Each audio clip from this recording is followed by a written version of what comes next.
लोगों के उत्साह और रोमांच के आसमान पर सवार राफेल की भारतीय आसमान में एंट्री इस तरह से हुई।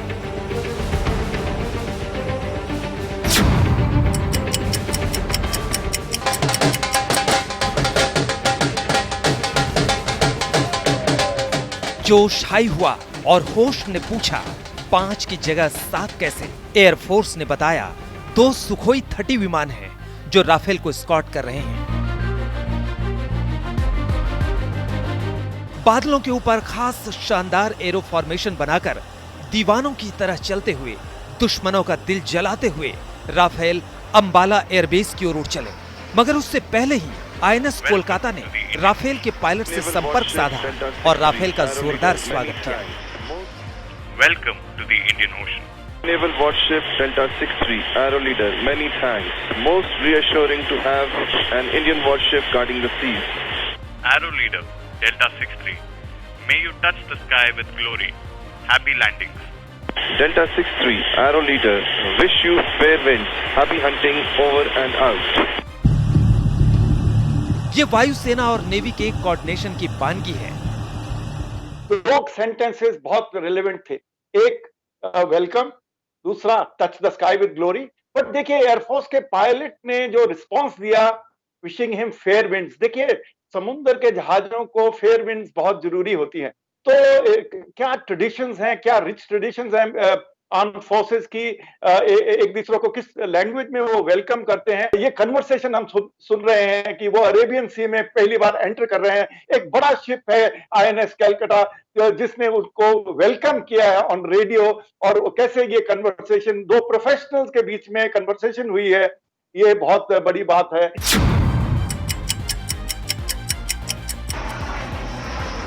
बातचीत के चंद मिनटों बाद राफेल मुंबई के एयर स्पेस में पहुंच गए थे। इंतजार की उल्टी गिनती शुरू हो गई थी, लेकिन पायलट्स ने इत्मीनान के साथ अंबाला तक का सफर तय किया।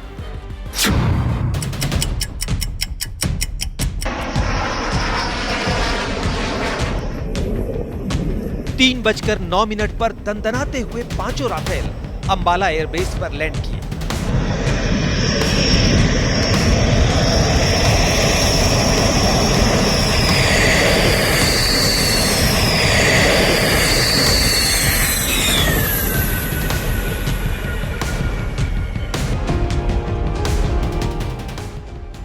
एक साल पहले ही फ्रांस जाकर राफेल की शस्त्र पूजा कर चुके रक्षा मंत्री ने राफेल टचडाउन का वीडियो शेयर करते हुए लिखा,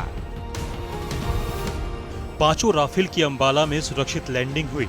सेना के इतिहास में नए युग की शुरुआत। वायुसेना की ताकत में क्रांतिकारी बढ़ोतरी होगी। देश की अखंडता के लिए जो खतरा है, उन्हें वायुसेना की नई ताकत से चिंता करने की जरूरत अब देश के दुश्मनों को सोचना होगा।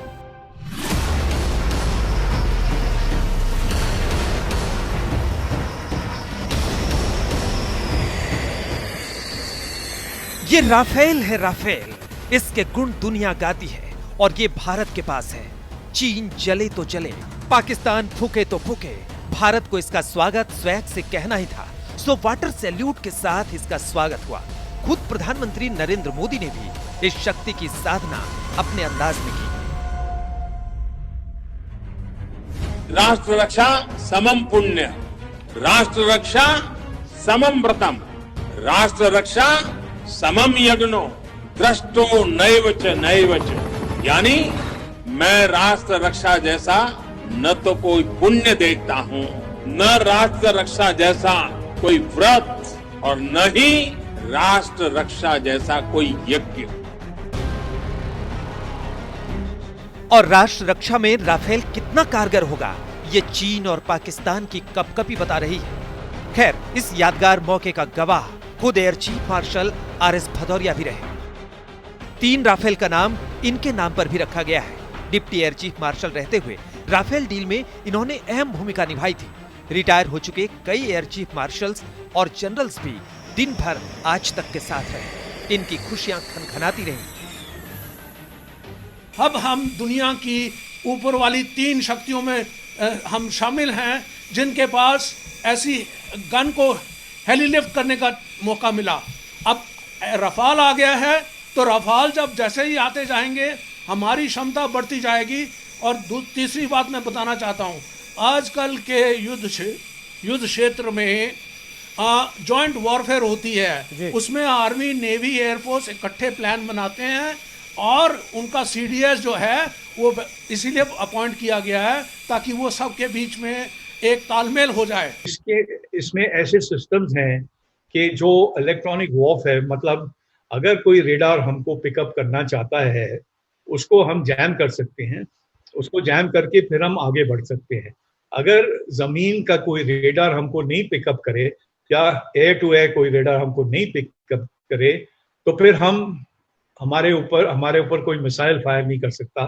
तो हम काफी सेफ हैं, अपने मिशन के लिए जाएं और मिशन से वापस आएं। इसी राफेल को लेकर भारतीय राजनीति में कैसे कैसे तूफान आए थे, लेकिन फ्रांस से निकलकर राफेल सोमवार को जब भारत के लिए रवाना हुआ तो तूफान चीन और पाकिस्तान जैसे दुश्मनों के खेमे में उठा। अबू धाबी में 5 राफेल एक दिन रुके। यहां रिफ्यूलिंग हुई। हवा से हवा में रिफ्यूलिंग की तस्वीरें एक दिन पहले ही आ गई थी।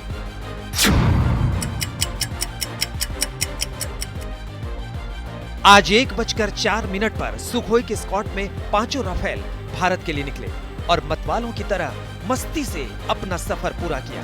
इसके साथ ही भारत के शक्ति और शौर्य में एक ऐतिहासिक पन्ना जुड़ गया।